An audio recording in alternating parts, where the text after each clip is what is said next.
We're now using 1.5 to 1.75 cobble for everything. We're still removing all the dirt.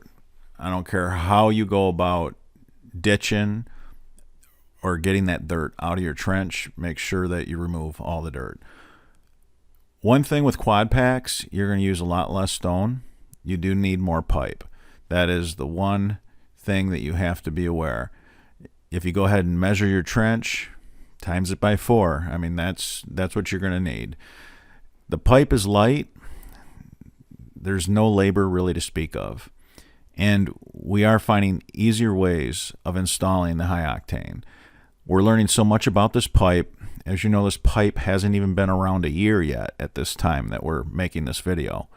And the way we're now doing our quad packs, instead of, well, there's their old system. So there's some triple wall, and they're using just a combination of things that, we don't recommend. The system failed. So here we are getting rid of all the dirt, and you can see that we have a measuring tape and we're checking it, and we just keep checking it and keep digging that trench so that we can make sure that we have room for the quad pack that we're going to put in. Now, I do like going 15 to 16 inches deep on quad packs. I find you're going to get much better results that way. Otherwise, you'll actually, believe it or not, it'll feel a little, for lack of a better word, bouncy. I mean, when I'm tamping the grass back in place, I like having a little more stone on top of the quad pack. So you just got to go, 15, 16 inches deep. Sometimes when we're going through a yard and it happens to be higher in the center, so, at some point somebody crowned the backyard, we then have to put in extra high octane because it's sometimes as deep as 2-3 feet when you have a yard that's humped up like that. So keep that in mind. Now, a lot of homeowners, a lot of DIYers been struggling with how do you tie all those pipes together. So I'm going to make this easy for you guys.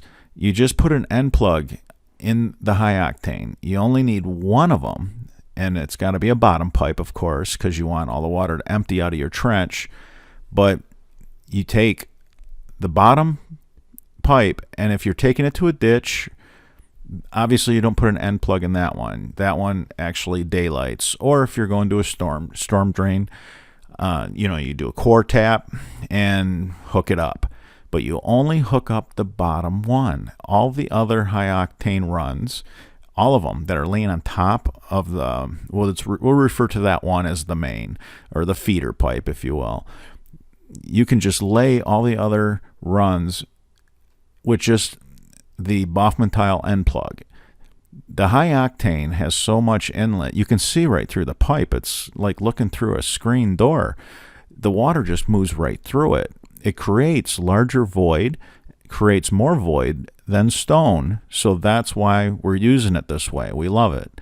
And if your infrastructure backs up, if your ditch backs up, if the streams back up, depending on where you're taking your yard water, you now have a system that can contain that water until whatever it may be, ditch, storm drain. When it finally starts moving downstream and the storm subsides, then your quad pack will empty. So that's what's nice. It gives you a lot of reservoir. Now, I know in Florida, the engineers, they're drawing up all the yards with these reservoirs. You have to come up with some sort of system to where you can contain your water during these unbelievable rain events that Florida sees.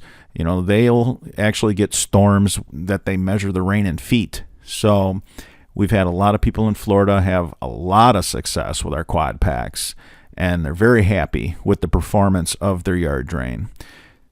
Over the years, you guys have seen us use a lot of round rock. We used 6A for quite some time. It packs real nice. It doesn't compact, so you still have the voids in between it, but it just does lock up the pipes real well.